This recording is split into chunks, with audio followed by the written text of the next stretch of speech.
ओम नीलांजनम समाभासं रविपुत्रं यमाग्रजं छायामार्तंड संभूतं तम नमामि शनिश्चरम्। नमस्कार, स्वागत है आपका आचार्यवाणी में। मैं आचार्य विक्रमादित्य आपके साथ हूं। धनु राशि वालों के लिए शनि महाराज 2025 में क्या करने वाले हैं? देखिए, 2025 परिवर्तन का समय है, विशेष परिवर्तन का समय है। वर्षों बाद ये परिवर्तन का समय आता है और विश्व के लिए तो बड़ा विचित्र समय रहने वाला है। कई देशों में भयानक उठापटक के योग बनने वाले हैं, भयानक उठापटक के योग, जो अनएक्सपेक्टेड है वो होने वाला है। क्योंकि इस वर्ष शनि की युति जहां जहां जिस प्रकार से रहने वाली है, शनि बहुत सारे परिवर्तन की तरफ जाने वाला है, अस्त होने वाला है, परिवर्तन करने वाला है, मार्गी रहेगा। और इन सब गतियों को करते हुए शनि महाराज आपकी राशि में भी खास तौर पर समझने की आवश्यकता है क्या कुछ करने वाला है। आपकी राशि में शनि महाराज जो चल रहे हैं ना, वो कल्याणी ढैया की तरफ जा रहे हैं। ये ढैया जो है ना, विशेष तौर पर क्योंकि तृतीय भाव से निकलकर चतुर्थ भाव में जाएंगे शनि महाराज आपकी राशि के अनुसार से, और वो कल्याणी ढैया का योग बनाएंगे। ऐसी ढैया विशेष तौर पर जब पहुंचेगी 29 शनि आरंभ में तो आपके लिए अच्छे हैं। 29 यदि मार्च से पहले बात करा जाए तो वो काल आपके लिए अच्छा है। बहुत इंपॉर्टेंट कार्यों को करने के लिए आपको कतई डिले नहीं करना चाहिए, क्योंकि इस वक्त शनि वर्ष 2025 के आरंभ में जहां चल रहे हैं, वो शनि महाराज विशेष तौर पर आपके लिए जिस प्रकार के योगा योग बना रहे हैं वो स्वर्णिम पद में चल रहे हैं, स्वर्ण पद युक्त चल रहे हैं। और स्वर्ण पद युक्त बड़े मचक के लाभ देते हुए चलते दिखाई दे रहे हैं। चिंता परेशानी तो अवश्य बढ़ा रहे हैं, लेकिन कहीं ना कहीं सामंजस्य यदि स्थापित कर लिया आपने, तो चीज़ों को ठीक कर लिया आपने, तो वो आपकी स्थिति को ठीक कर सकते हैं। लेकिन सामंजस्य नहीं स्थापित कर पाए तो फिर परेशानी में फंसा देंगे। स्वर्ण पद से लोगों के मन में लालच भी उत्पन्न हो जाता है, और लालची लोग हैं वो आपको काट सकते हैं। तो ऐसे में लालच से जो गलत प्रकार के लोग हैं उनसे बचने का आपको प्रयास करना चाहिए। लेकिन समस्या ये है कि शनि महाराज जब 29 मार्च को बदलेंगे, तब 29 मार्च को बदलने के बाद विशेष तौर पर जिन पदों में चले जाएंगे, लोहे के पैर में चले जाएंगे, वहां पर वो विशेष तौर पर आर्थिक तौर पर परेशानी उत्पन्न करने के योग देंगे। ढैया आरंभ हो जाएगी। कल्याणी ढैया जो है विशेष तौर पर कष्टों में वृद्धि का योग बनाती है। तो ऐसे में उपाय बहुत जरूरी है। और आपकी राशि के दृष्टिकोण से यदि हम बात करें तो आप तो वैसे ही बृहस्पति प्रधान राशि वाले हैं, और बृहस्पति और शनि का तो 36 का आंकड़ा माना जाता है। आमतौर पर बहुत सारे विद्वान गण जो है इस बात को नहीं मानते हैं, लेकिन हमने इसको बहुत अच्छे से समझने का प्रयास किया। बृहस्पति में शनि, शनि में बृहस्पति बहुत विकट स्थान को रखता है, कई बार परेशानी उत्पन्न करने के योग देता है, तो उससे हमको बचते हुए कार्य करने का प्रयास करना चाहिए। तो ऐसे में आपकी राशि के दृष्टिकोण से जो भाव हमको दिखाई दे रहा है वो विशेष तौर पर बड़ी सावधानी के साथ, क्योंकि मार्च के बाद कहीं ना कहीं वृद्धि के योग देगा, कष्ट की भी वृद्धि के योग शनि महाराज बनाता दिखाई दे रहा है। तो ऐसे में कन्या राशि वालों के लिए समय का सदुपयोग करते हुए कार्य करने की जरूरत है। सम्मान का ध्यान रखते हुए कार्य करने की जरूरत है, सम्मान को बचाते हुए कार्य करने की जरूरत है। आपका का सारा राशि का दारोमदार जो है वो बृहस्पति पर डिपेंड करता है। बृहस्पति को ताकत दीजिए।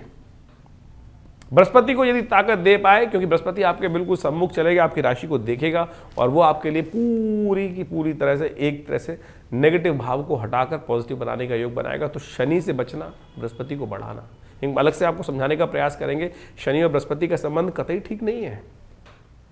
महाराज विक्रमादित्य के समय घटना घटी थी और वो घटना हम आपको वर्णित करेंगे, लेकिन ऐसे में कुछ खास उपाय समझ लीजिए। काला रंग, नीले रंग से परहेज, और पीला रंग, ऑरेंज रंग, ये सारे के सारे ब्राइट कलर्स जो है वो आपके लिए उत्थान के योग देने वाले हैं। हल्दी का उपयोग करने का प्रयास कीजिए, हल्दी का टीका नित्यपति लगाने का प्रयास करें, यह आपके लिए बहुत जरूरी है। हनुमान चालीसा का पाठ स्तवन करें, और श्रेष्ठ जनों का साथ रखें। ज्ञान वाले लोग जो हैं उनका साथ लेने का प्रयास करें। ये शनि की जो ट्रांजिट रहेगी इस साल, वो आपको कहीं ना कहीं थोड़ा जिद की तरफ ले जाती दिखाई दे रही है, और जिद के कारण से आप बहुत सारी चीज़ें, सही चीज़ों को पहचान नहीं पाएंगे। सत्य आपके समक्ष उपस्थित होगा और उसको भी कहीं ना कहीं आप उसको कहीं ना कहीं थोड़ा भूल सकते हैं। तो ऐसे में उपाय करने का प्रयास करें। शनि के संबंध में अनेक उपाय शास्त्र में बताए गए हैं। यदि आप एक बात ध्यान रखें, एक उपाय छोटा सा हम कर बताते हैं आपको। बृहस्पति का संबंध प्रकृति के साथ भी है। तो आप यदि सरसों के तेल में एक दिया प्रज्वलित कर कम से कम बृहस्पतिवार, शनिवार और मंगलवार को पीपल के पेड़ के पास प्रज्वलित शाम के समय यदि एक उपाय करने का प्रयास करें, जब आपको याद आ जाए, और हो सके तो शनि के स्तोत्र का पाठ, शनि के मंत्र का जप, ओम प्रांग प्रींग प्रोंग से शनिश्चराय नमः, इसका पाठ भी कर लें, तो हमारे अनुसार से बहुत सारे कष्टों का निवारण करने का योग अवश्य बनेगा। कष्ट दूर करने के योग बन सकते हैं। तो ये शनि का जो परिवर्तन है ये आपके लिए थोड़ा सावधानी भरा है, इसको सावधानी रहते हुए कार्य कर लें तो अच्छा रहेगा। एक महाराज विक्रमादित्य के समय घटना है, वो भी आप समझ लीजिए। बहुत सारे लोग कहते हैं कि बृहस्पति और शनि का संबंध कैसे, तो वो भी आप समझ लीजिए। महाराज विक्रमादित्य ने भी झेला उस शनि के दंश को, तो आप विशेष तौर पर समझें वो घटना हम बताते हैं आपको। शनि और बृहस्पति का योगा योग जो होता है वो बहुत ज़्यादा शुभ नहीं माना जाता। इसके बारे में शास्त्र में कथा आई है कि महाराज विक्रमादित्य का राज्य चल रहा था और शनि और बृहस्पति में किसी न किसी कारण से विवाद हुआ। कहा जाता है महाराज विक्रमादित्य जो उज्जैनी के राजा थे, उनके बारे में न्याय ऐसा कहा जाता कि उनसे बड़ा कोई न्याय कर नहीं सकता था। आज जो हमारी जो विक्रमादित्य संवत चल रहा है, जिस वक्त भारतीय संस्कृति में सनातन पद्धति के अनुसार से जो काल गणना है वो महाराज विक्रमादित्य के नाम से ही संवत चलता है। और संवत जो अभी चल रहा है वो विशेष तौर पर 2082 आरंभ हुआ, चाहता है 81 अभी चल रहा है। और ऐसे में आज से करीब करीब 2082 वर्ष पूर्व ये घटना घटती है, जिसके अंदर शनि और बृहस्पति दोनों महाराज के दरबार में उपस्थित होते हैं। और उस घटना को समझा जाता है कि दोनों के दोनों अपने विवाद को लेकर भगवान विशेष तौर पर महाराज विक्रमादित्य के समक्ष जब उपस्थित होते हैं, तो दोनों के विवाद को सुनने के बाद महाराज जो है कि इस बात को हम समझें कि जो न्यायाधीश होता है वो कभी इमोशनल फैक्टर में नहीं जाता, ना तो किसी की भावनाओं से ग्रसित होता है, तभी वो न्याय कर सकता है। और न्यायाधीश बड़ा निष्ठुर भी माना जाता है। वो ना तो अपना नुकसान देखता है ना फायदा देखता है। जो अपना नुकसान देखकर और अपने फायदे को देखकर न्याय करे फिर वो न्याय थोड़ी हुआ। और महाराज विक्रमादित्य का न्याय तो जग प्रचलित था। उन्होंने बृहस्पति के संबंध में अपना न्याय दिया उनकी बातों को सुनकर। शनि वहाँ बड़े रुष्ट हुए और कहा गया कि कोई बात नहीं महाराज, आपने आज जो न्याय दिया है, जब मेरा समय आएगा तब मैं आपको बताऊंगा कि शनि का प्रभाव क्या होता है, शनि कैसे कैसे स्थिति बनाता है। कहा जाता है कि महाराज की भी दशा, हर व्यक्ति जो जन्म लिया है वो कहीं ना कहीं ग्रहों के दिशा में चल ही रहा है। तो महाराज विक्रमादित्य के जीवन में जब शनि की दशा आने वाली थी तो उनके राज पुरोहित इत्यादि, राज ज्योतिषी इत्यादियों ने कहा कि महाराज आपकी शनि की महादशा आने वाली है। और जब राजा के ऊपर शनि की महादशा आती है तो राज्य के अंदर भयावह स्थिति उत्पन्न होती है और अकाल पड़ जाता है। पूरी जो प्रजा है उसको भी राजा के जीवन का जो त्रास है वो उस दशा का त्रास जो है भोगना पड़ता है। तो महाराज ने कहा मेरी दशा के कारण से मेरी प्रजा उसकी भागी बने तो ये तो उचित नहीं है। मैं एक काम करता हूँ, कुछ वर्ष के लिए संन्यास दे देता हूँ। तो कहा जाता है महाराज संन्यास लेकर चले गए आगे। कुछ जाते जाते कुछ काशापण सोने इत्यादि की अपने जीवन को चलाने के लिए वो ले गए थे। एक जगह जब शनि की दशा आरंभ हो गई तो उन्होंने, कहा जाता है कि कुछ खाने के लिए एक जगह से कुछ छोले चने इत्यादि मांगे। तो उस खोमचे वाले ने, जो बाजार में बैठा था, हाट पे बैठा था, उसने वो दिए और महाराज ने अपने कुछ सिक्के निकाल कर वहाँ उसके पास रख दिए। और जब जैसे ही वो रखे, शनि की दशा के प्रभाव से वो जो सिक्के जो थे वो कोयले बन गए। महाराज को बर्तन मांजने पड़े। ये शनि के दुष्प्रभाव का जीवन में नतीजा है। इसलिए जब महाराज विक्रमादित्य के जीवन में शनि का दुष्प्रभाव हुआ तो हम सब तो बहुत छोटे छोटे हैं। तो इसलिए शास्त्र में कहा गया है कि शनि का प्रभाव बड़ा नेगेटिव भी हो सकता है। खैर ये तो उनके जीवन में परीक्षा थी शनि महाराज की। बाद में शनि महाराज जब उनके समक्ष उपस्थित होते हैं तो वो भाव सब ठीक कर देते हैं कि महाराज आपके तो न्याय की परीक्षा ले रहा था मैं, न्याय की परीक्षा के लिए आप पूरी तरह से उत्तीर्ण हुए। उसके अंदर बहुत लंबी चौड़ी कथा है, मैं उस कथा को यहाँ वर्णन करना बहुत लंबा हो जाएगा। लेकिन शास्त्र में समझें कि ऐसी कथा भी विद्यमान है। न्यायाधीश के दृष्टिकोण से इन बातों को हमको समझना चाहिए और महाराज विक्रमादित्य ने उस न्याय को वहाँ प्रतिपादित किया। तो इसके अनुसार से आपके जीवन में शनि का जो प्रभाव चल रहा है वो यदि उसको समझते हुए कार्य कर लें आप तो बहुत अच्छा रहेगा। इस राशि के दृष्टिकोण से जो हमने आपको उपाय बताए हैं उनको सही रूप से अवश्य करने का प्रयास कीजिएगा और उन समस्त उपायों को हम आपके समक्ष उपस्थित भी करेंगे। तो उन सही रूप से समझकर कार्य करेंगे तो बहुत अच्छा रहेगा। शनि को मनाने के शास्त्र में अनेक उपाय बताए गए हैं। शनि वास्तविक तौर पर जीवन में जो भी कार्य करते हैं हमारे कर्मानुसार ही फल प्रदान करते हैं। इस बात को हमको अच्छे से समझ लेना चाहिए। शास्त्र में बहुत सारी विचित्र विचित्र विडंबनाएं, विचित्र विचित्र कथाएं उपस्थित हैं और उन सब कथाओं के माध्यम से हमें समझना चाहिए। एक बार एक शास्त्र में अद्भुत कथा आती है जिसके अंतर्गत शनि महाराज का संबंध भगवान कृष्ण के साथ स्थापित किया गया है। शास्त्र में कहा जाता है कि एक बार शनि महाराज भगवान कृष्ण के काल में बड़े संसार से परेशान थे। संसार से परेशान होकर, क्योंकि हर कोई जीवन में शनि महाराज की बात जब करता है तो भयग्रस्त हो जाता है और तो और कहीं ना कहीं मन से कहता ही है कि शनि महाराज बड़े क्रूर हैं।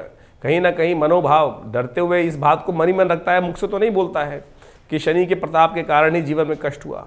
तो शनि इन सब भावों को समझकर एक बार बड़े रुदन करते हुए भगवान कृष्ण के समक्ष उपस्थित हुए, और भगवान कृष्ण के समक्ष उपस्थित होने के बाद उन्होंने अपनी करुण गाथा जो थी वो विशेष तौर पर भगवान कृष्ण के समक्ष उपस्थित करी, और भगवान कृष्ण से कहा कि संसार में सबसे ज़्यादा लोग जो भी मेरे बारे में बड़े गलत बात करते हैं और हमेशा हर चीज़ का दोष मुझ पर ही मढ़ देते हैं।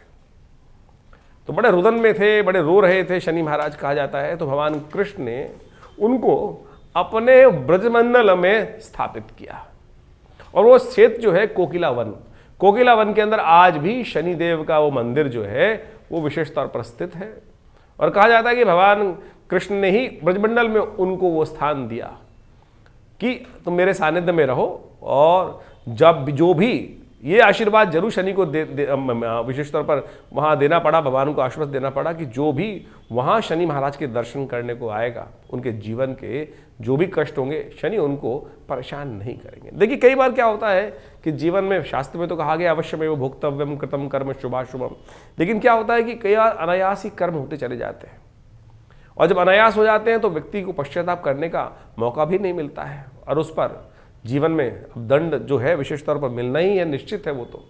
और एक बात मान लें, दंड जो है ना, न्यायाधीश जो होता है वो हाँ कई बार क्या होता है कि हम लोग सोचते हैं इमोशनल पॉइंट ऑफ व्यू से कि वो कहीं ना कहीं माफ कर देगा, न्याय या तो होगा या नहीं होगा, वहाँ विशेष तौर पर भावनाओं का महत्व नहीं है, और न्यायाधीश जो होता है बड़ा निष्ठुर माना जाता है। अगर न्यायाधीश निष्ठुर नहीं होगा तो शायद न्याय हो ही नहीं पाएगा। इसलिए शनि महाराज जो हैं वो कहा जाता है तुष्टो ददासि वै राज्यम रुष्टो हर्षि तत्क्षणात्, और उनका जो प्रभाव मंडल इसी प्रकार से है कि यदि किस पे तुष्ट हो जाए, किसी पे संतुष्ट हो जाए तो राज्य तुरंत दे दें, और रुष्ट हो जाए तो राज्य एक क्षण में समस्त प्रकार से हर लें। तो शनि महाराज ने वो बात भगवान के पास रखी, बिल्कुल जैसा आप कह रहे हैं वैसा होगा कि जो आपका भक्त, भगवान का भक्त, भगवान कृष्ण का भक्त, विष्णु जी का भक्त, वहाँ पर जाकर शनि महाराज के निमित्त विशेष तौर पर तेल इत्यादि जो भी अनेक शास्त्र में उपाय बताए गए हैं, दरिद्रों की सेवा करना, गरीबों की सेवा करना, परित्यक्तों की सेवा करना, हनुमान जी का पाठ करना, ये सब चीज़ें जो भी करेगा उसके जीवन के कष्ट दूर होने के अद्भुत योग बन जाएंगे। और यदि कोकिला वन में जाएंगे ना आप तो वहाँ बंदर बहुत है, और शनि का एक बहुत विशेष उपाय है जो हनुमान जी के साथ संबंध करता है। वहाँ पर मंगलवार के दिन गुड़ चना इत्यादि यदि वानरों को दे तो कहा जाता है कि शनि के बहुत सारे दुष्प्रभावों को दूर करने के लिए भी बहुत अद्भुत योग बन जाता है। शनि के अनेक उपाय शास्त्र में वर्णित हैं। एक उपाय बहुत विचित्र है, वो भी आपको ध्यान देना चाहिए।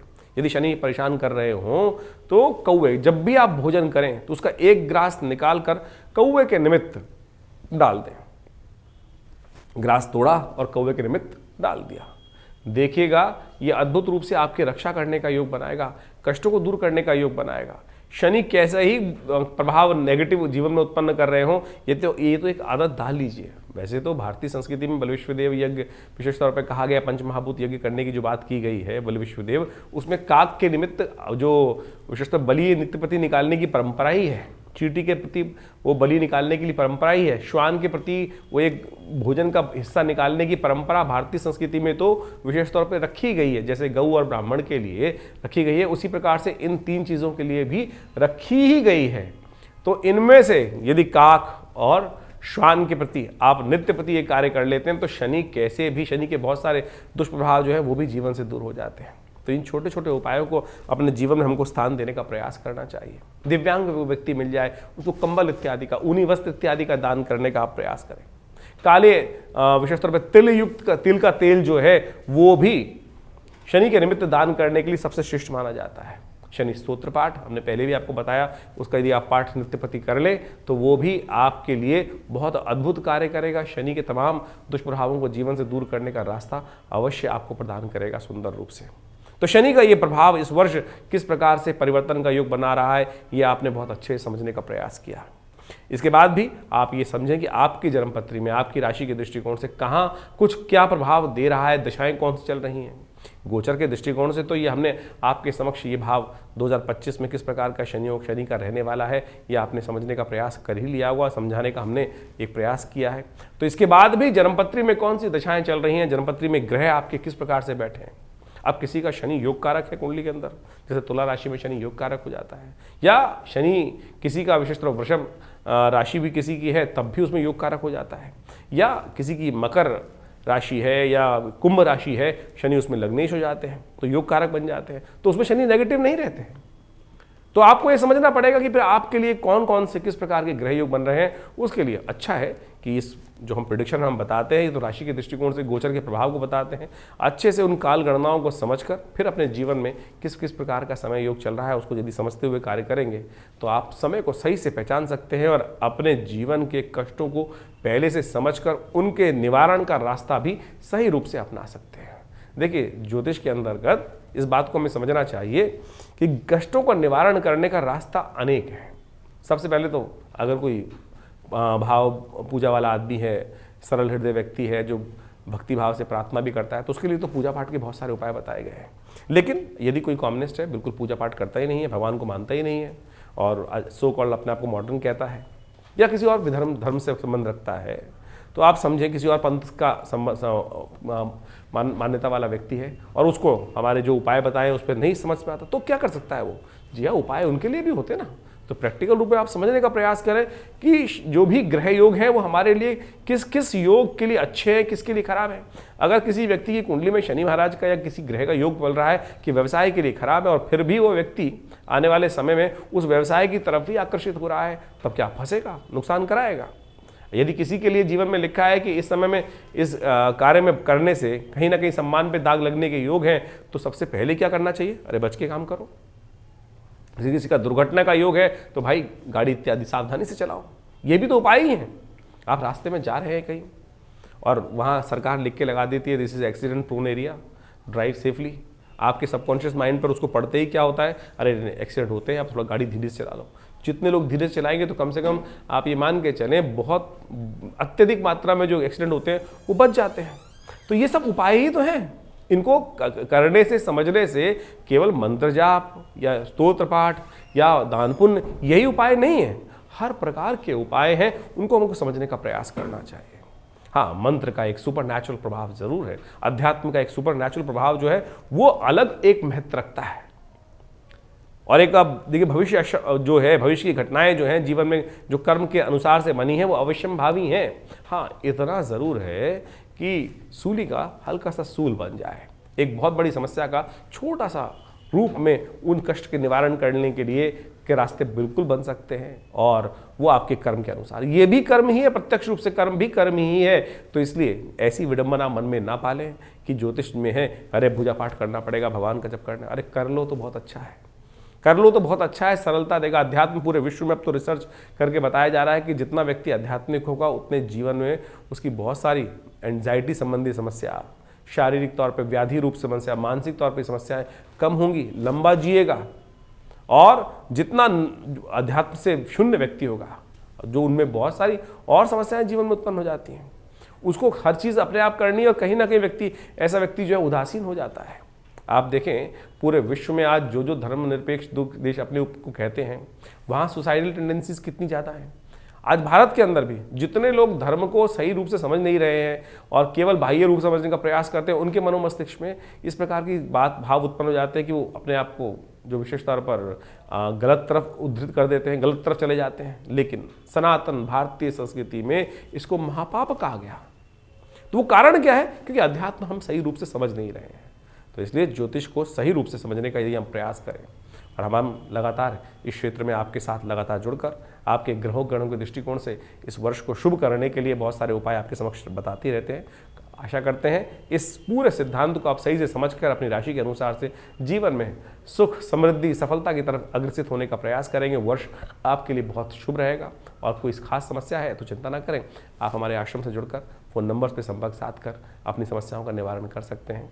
और हमसे मिलने के लिए रविवार को यदि आप कोई बहुत बड़ी कष्ट है, कोई अपॉइंटमेंट नहीं लेना चाहता है तो चिंता ना करें। रविवार को सुबह 8 से 10 बजे तक विवेकानंद योगाश्रम दिल्ली में जमुना पार लक्ष्मी नगर क्षेत्र में आप स्वयं आ सकते हैं और वहां आकर हमारे साथ यज्ञ में भाग लेंगे और अपनी बात करेंगे तो हम अवश्य कुछ ना कुछ रास्ता आपके साथ जुड़कर आगे बढ़ने का अवश्य बना के देंगे आपको।